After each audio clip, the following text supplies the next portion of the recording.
It was around 6 or 7 months ago when I first began to notice a change in my wife, Carla. She had recently returned from her company's annual trip, an outing organized by her manager to help their team reconnect and strengthen their bond. Usually she came back from these trips recharged, full of stories about her coworkers and excited to share small moments that had amused or inspired her. This time, however, things were different. From the day she got home, there was a noticeable distance in her demeanor. She didn't talk to me much about the trip, which was surprising.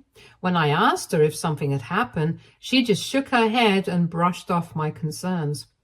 At first, I chalked it up to the typical post-trip exhaustion. Maybe she was just tired from all the traveling, the socializing, the team-building exercises. But even after a few days, her behavior didn't change. In fact, it worsened. Carla began to seem irritable around me, picking fights with me over trivial things that before wouldn't have bothered her in the slightest. Before, my wife and I hardly used to fight. Our relationship was always healthy, but suddenly the familiar ease was replaced by tension. Every day it was like she was looking for reasons to argue, and these conflicts felt as if they sprang up out of nowhere. A comment that would have made her laugh now led to a sigh, or worse, an argument. I couldn't wrap my head around where this sudden anger, this frustration was coming from. As time passed, it wasn't just the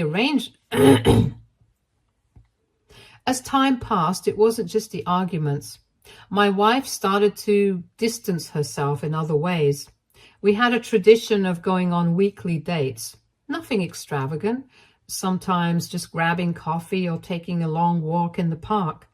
These outings were special to us, little islands of time we set aside to reconnect, unwind, and focus on each other away from the distractions of work and daily life. But Carla started canceling our dates with random excuses that seemed increasingly flimsy. She would say she was too tired or that she had too much work to catch up on, even on weekends. The cancellations started to stack up, and so did my worry. I missed spending time with my wife, our connection, and our laughs. Her mood swings only became more pronounced. One moment she would seem fine, and the next she'd be moody and withdrawn, retreating into herself. Of course, my mind couldn't help but wonder. I began to worry if she was falling out of love with me, or worse, if she had fallen for someone else, maybe. I hated to even think about it. But her behavior felt so foreign, so out of character, that I started to consider possibilities that before I wouldn't have dreamed of. When I finally confronted her with my fears, Carla was adamant, swearing up and down that there was no one else other than me. She even gaslighted me, saying that I was overthinking for no reason and that she just needed time to figure a few things out in her life. Hence, I tried to give Carla some space, hoping that whatever she was going through would work itself out with time. I thought that if I didn't press her, if I just gave her the room to breathe, she would eventually come back around and things would settle back into the way they used to be. But unfortunately, that didn't happen. In fact, the more space I gave, the further away she seemed to drift. She began spending longer hours at work, arriving home late, sometimes even after I had gone to bed. Generally, she used to share stories about her day, tell me funny little anecdotes about her coworkers, or vent about the latest office drama. Now, there was just silence after she came back home. She became more and more evasive whenever I tried to question her, and her actions started to raise doubts in my mind. With our relationship on shaky ground, I suggested to my wife that we try marriage counseling. I thought that maybe with a counselor's help, she could open up to me and we could get to the bottom of what was driving this distance between us. To my surprise, Carla refused, saying she wanted to see a therapist individually instead, and that she needed to work on herself first before we could work on our relationship together. While it wasn't what I had hoped for, I agreed. Ultimately, I wanted her to feel supported in whatever way she needed. Carla found a therapist soon after, and she began seeing this person 3 times a week for 2-hour sessions. I didn't ask too many questions about it, trusting that she had found someone qualified to help her. All I wanted was for her to find the clarity or peace she was searching for, and ultimately for us to be able to reconnect. After each session, Carla seemed to be in a better mood, lighter somehow, as if a weight had been lifted. I hoped that maybe this was a sign things would improve between us, that this might be the beginning of a new chapter in our relationship. But instead, things just got stranger. Carla began spending even more time away from home, often making plans that excluded me. It started with a few evenings here and there, but before long it was happening nearly every weekend. She'd leave without much of an explanation, and she wouldn't come back until late at night.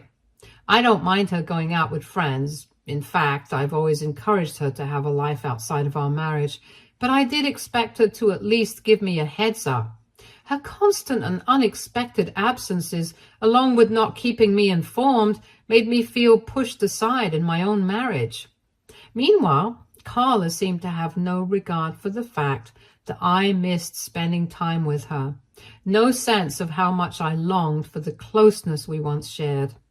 What worried me even more was when I discovered, almost accidentally, my wife wasn't just spending time with friends during her little outings. Apparently, she was also spending time with random strangers she met at bars. This was something she had never mentioned to me. I only found out when several of my friends reached out, concerned. They'd seen her at bars, dancing with random men, clearly intoxicated, and acting in ways that felt completely out of character. They had recognized her to be my wife. It was humiliating to hear about my wife's behavior secondhand, to know that other people were witnessing her actions while I had remained in the dark. I felt completely lost, struggling with the embarrassment and confusion her behavior had brought. When I finally worked up the nerve to bring it up, hoping to have an honest conversation about what was going on, she dismissed my concerns, brushing them off, saying that she was just having fun, and pointed out that dancing and talking to strangers didn't mean that she was doing anything inappropriate with them. She said it as though her actions of meeting these strangers were harmless, as though I shouldn't be affected by this version of her that I barely recognized.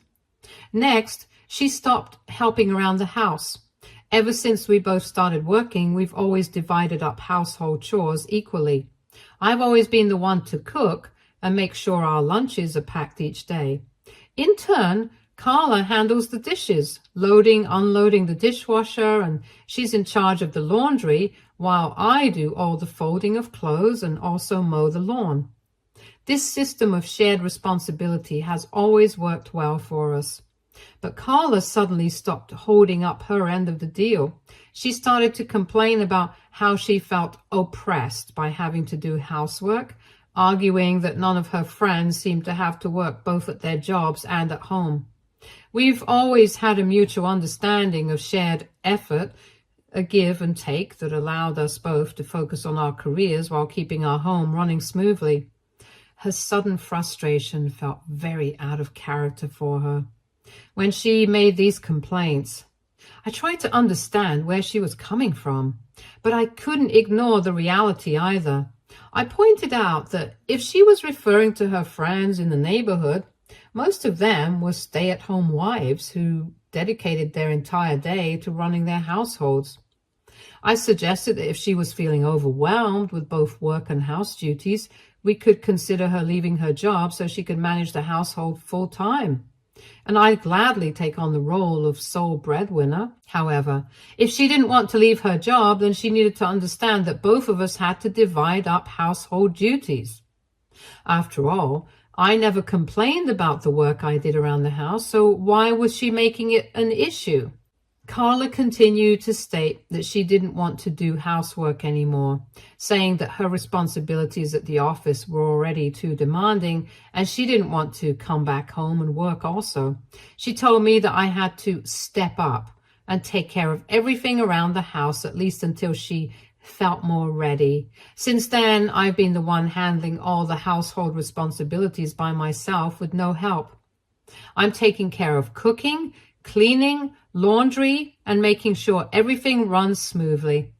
I hope that eventually she would see and appreciate my efforts, but unfortunately, my work has remained unacknowledged. So after all the sacrifices I've been making, imagine my shock when I discovered that 2 months ago, my wife had been going around the neighborhood spreading outrageous claims about me. I found out through some of my male friends in the neighborhood whose wives are friends with Carla. These friends, who have known me for a long time, seemed concerned about the things my wife had been saying. Apparently, Carla had been describing me as too controlling or toxic as a husband, claiming that I never let her live peacefully. When some of these wives wanted to know exactly what I was doing to her, Carla claimed she had discovered over the years that I was too close-minded and restricted her from having any fun. As a result, she had started to feel unfulfilled in our marriage. This is why apparently she had started to interact with other men to help her reconnect with aspects of herself she felt had become too suppressed after marrying me. She also expressed to her friends that she had started to have fantasies to explore her femininity with other men. At first, I obviously didn't believe them. This didn't sound like Carla at all. The Carla I knew was always private about our relationship and generally avoided airing personal issues, especially to our friends. Also, why would she lie about me this way? I never restricted her from doing anything. In fact, for months, she had been doing whatever it is that she wanted while I had silently stood by her. Now, out of nowhere, she was blaming me for being toxic and suppressing her. I decided to confront her directly and told her what my friends had revealed to me. I asked her if it was really true that she had been talking about me like this. I wanted to hear her side of the story and understand why she felt the need to share those things with others. To my shock, Carla didn't deny any of it.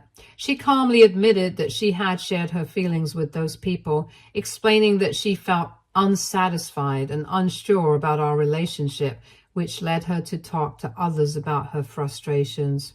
I asked her what she meant exactly, which is when Carla began to open up about her therapy sessions, describing how her therapist had helped her realize what was missing in her life, which is excitement.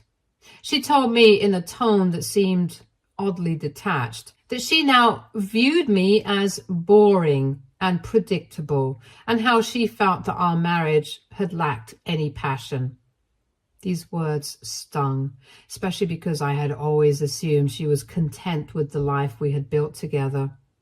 I reminded her of all the times she'd expressed happiness and how we'd worked together to keep our relationship balanced and fulfilling all these years. But instead of understanding where I was coming from, she accused me of suffocating her by holding on to past memories and moments she felt were outdated. She insisted that while she had evolved over the years and kept up with the times, I had remained the same, and that is why we had this disconnect. My mind started to spiral. I asked her directly what it was that she wanted from our marriage. She hesitated, clearly nervous, before admitting that she and her therapist believed an open marriage might be the solution to fix our marriage. I was taken aback and told her outright that I didn't believe in open marriages. Carla then argued that even if I didn't, she did. She claimed that opening up our relationship could bring back the excitement she felt was missing, allowing her to rediscover herself while still staying married to me. She also mentioned that with an open marriage, if I wasn't comfortable sleeping with strangers, that was okay, but she wanted the freedom to do so without feeling guilty about it. Her suggestion left me reeling. I could barely process her words. I had never imagined our marriage would reach a point where she would feel the need to look elsewhere for satisfaction. How can meeting new people while still staying married fix things between us? Also, how can her therapist suggest a thing like that to her? I thought my wife was seeing a therapist to improve herself. But in reality, this so-called therapist was only encouraging her to entertain these ridiculous ideas. I told Carla that if she wanted a divorce from me, she didn't have to make up a story about excitement or needing something new in her life. I suggested that if she was this unhappy with me, she could just be honest rather than inventing reasons to justify an open marriage. I told her that it was better for us to separate than to stay married and hook up with strangers. This was not what I envisioned a marriage to be, and I could not stand by it. But to my surprise, Carla pushed back, saying she actually liked being married to me. She emphasized how she valued me as a dependable and reliable partner, and I provided a stable foundation she appreciated. Yet in the same breath, she claimed the spark between us was gone and insisted that we could stay married and just have some fun with other people. She argued that this new venture could benefit and keep our marriage spicy. I told my wife that I needed some time to think about it since this was a decision I could not make lightly. But as I spent those next few days really reflecting on our relationship, I began to realize that an open marriage was not what I wanted. And more importantly, neither was the person Carla had become. Over time, she had transformed so much that I barely recognized her anymore or felt connected to her. She dressed differently. Her clothing choices suddenly were more revealing and provocative. She was glued to her phone, engrossed in conversations with other people at all times. It was as if she'd shifted into an entirely different lifestyle, one that had no room for the values we once shared. She barely interacted with me anymore and had entirely neglected her role in maintaining our home. She treated me like a roommate at best, not a partner. I slowly found myself realizing that I didn't want this version of my wife. I didn't want a partner who felt the need to see other people, to feel fulfilled. I'd spent months trying to be patient, to support her, to give her the space she needed. But the Carla I fell in love with was gone, replaced by someone who seemed to view our relationship as a convenience rather than a commitment, and it hurt. But I realized that maybe it was time to let go of our marriage.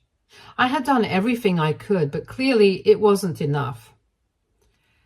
After thinking things over carefully for 2 weeks, I sat Clara down and told her that I wanted a divorce. I explained all the reasons I had mentioned above and urged her to not fight me about my decision. However, she became quickly angry. She accused me of being too sensitive and insisted that asking for a divorce was an extreme reaction. She couldn't understand why I wouldn't just give in and adapt this new lifestyle that she was proposing. I stayed calm, explaining to her that this was simply not what I wanted. She couldn't just force me to accept it. Each point I made only seemed to make her angrier. Carla then turned it around on me and accused me of having no willingness to work on our marriage and how I was the real problem in our marriage. I wasn't surprised by her move. She had always loved gaslighting me and blaming me for everything without taking any accountability herself. I tried to reason with her, but she was not backing down. So, realizing that we were getting nowhere, I asked her to leave. Since this was my house, I felt justified in asking her to pack her things and move out now that we were done. Carla yelled at me that I had no right to ask her to leave, and even went so far as to threaten that she would ruin my life if I actually went through with divorcing her. Her hostility only reinforced my decision, and I stood my ground, calmly warning her not to escalate the situation any further. In the end, she had no choice but to comply, but not without first throwing a tantrum, hurling things around the house, and even going so far as to scratch my car in a fit of rage while leaving. Thankfully, I documented everything, photographic evidence of the damage and records of her outbursts, knowing that I would likely need it down the line. Honestly, this was just a sad, painful end to what had once been a very meaningful relationship. Since moving out, Carla has been texting me insults about my manhood and spreading rumors around town, telling anyone who will listen that I unfairly kicked her out and calling me a coward for not fighting for our marriage. AITA, Update 1. Thank you to everyone for your kind comments. I'm not a fool. I realize now that my wife may have been having an affair, or perhaps multiple affairs outside of our marriage, and this is why she had the audacity to suggest open marriage to me. Clearly, she just wants the perks of being married to someone well-established like me, while not putting any real effort into our relationship. As for why this happened, I have no idea. Maybe she never truly loved me, or maybe she fell out of love over time. At this point, it doesn't really matter anymore. Carla continues to send me voicemails blaming me for everything. I'm just so tired of her constant accusations. Update 2. It's been 2 weeks since my last update. And for the past week, Carla has been asking to meet, repeatedly texting and calling, so I finally agreed to see her today. Part of me hoped that maybe she had come around, that she might be ready to talk honestly and perhaps even take responsibility for everything that had happened between us. But as soon as we sat down, Carla launched into a new narrative, explaining that her therapist believed I was abandoning our marriage simply because things had gotten tough. According to the therapist, I was the one who was failing to live up to my commitment by not agreeing to her demands. Carla then went on to say that she was actually willing to take me back, provided I agreed to certain conditions. I was taken aback. What did she mean by taking me back when I was the one who had asked her for a divorce? Just to amuse myself, I asked what her conditions were. Carla demanded that I agree to an open marriage and also let her quit her job so she could live a stress-free life without ever having to worry about work. Hearing this, I couldn't help but laugh out loud. I thought at first she might be joking. How could she possibly be doubling down on these outrageous demands after everything that had happened? Did she really think I would be open to any of it after the way she had been treating me? Her complete lack of self-awareness was staggering. I informed her then that I would never agree to such ridiculous demands because I was absolutely done with our marriage. I revealed to her that in fact I had already spoken to a lawyer and that I was in the process of filing for divorce.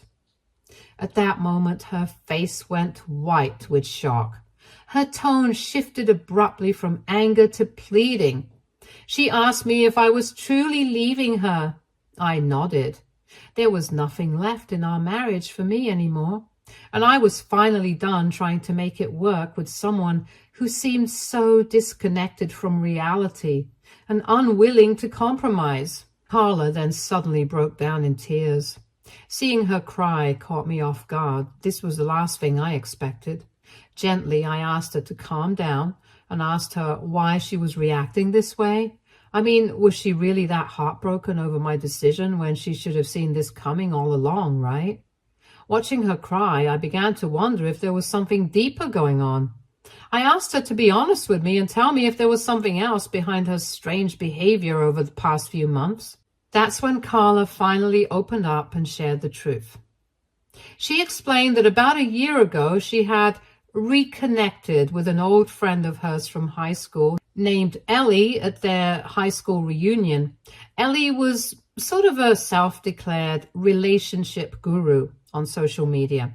According to Carla, she and Ellie began spending more and more time together, rekindling their friendship with long chats and regular meetups. She admitted that Ellie had started to become a significant influence in her life over time. It was Ellie, Carla revealed, who first pointed out that she looked unhappy in our marriage and started questioning her about me and our relationship. Carla confessed that as she shared more about me and our life together, Ellie would often criticize our marriage, painting it as stifling and restrictive. Ellie repeatedly reminded Carla of how fun and adventurous she used to be back in high school when she had multiple boyfriends, and how she always expected her to remain that way. However, according to Ellie, Carla had now become boring. This made Carla start to resent me, as she basically blamed me for her change in behavior. She felt like she had lost herself in the marriage, and instead of taking responsibility for her own choices, she projected that frustration onto me.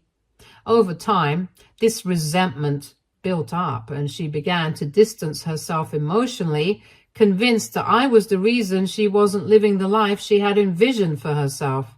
Over time, Ellie had also convinced Carla that the only way she could go back to her old self was if she started to let go of her inhibitions and be more free around strangers and just have fun. When Carla's work trip came up 7 months ago, Ellie encouraged her to use the opportunity to let loose and flirt with her male co-workers, since she would be far away from home and away from me.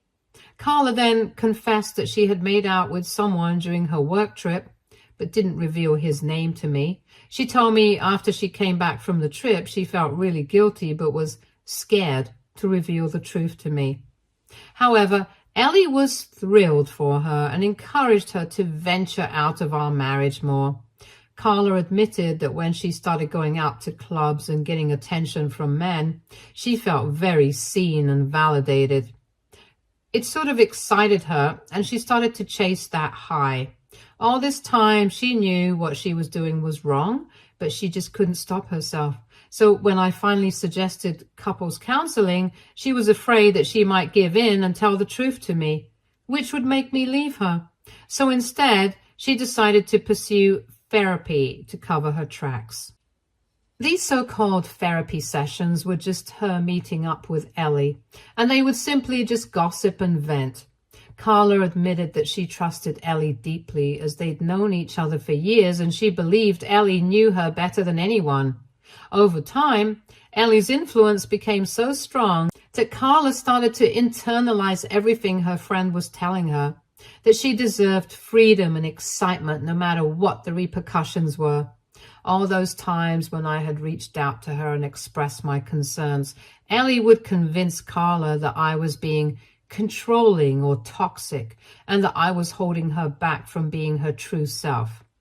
In fact, it was because of Ellie that Carla had even asked me for an open marriage, thinking that I would give in to her demands. But to her surprise, I hadn't, and had kicked her out instead.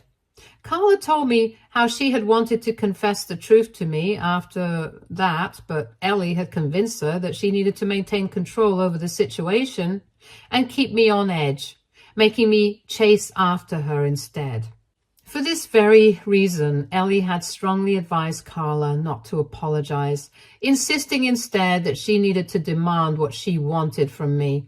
However, Ellie's suggestions had again backfired, and I seemed more resolute than ever in seeking a divorce, which is why Carla had finally spilled the truth. Carla begged me not to leave her. She confessed that she had probably lost her mind temporarily, that Ellie's influence had clouded her judgment. She explained that because her friend was a relationship guru, she had trusted her advice. However, it was clear that it hadn't helped at all. Now that she had finally come clean, Carla said she was ready to seek legitimate therapy, and if I was open to it, even attend marriage counseling together. I could see that Carla was desperate for one last chance to rebuild what we had, promising to do whatever it took to make amends. However, I was not. Clearly, Ellie had somehow swayed my wife's opinion, but she wasn't the sole problem here. Carla had also been complicit in all of this. She had made her own choices, willingly and knowingly. For months, she could have repaired our relationship by having an open discussion about her feelings like adults, but instead, she chose to keep everything bottled up and allowed herself to be influenced by Ellie's toxic advice. She had gaslighted me, manipulated me, and dismissed my feelings, all while pretending everything was fine.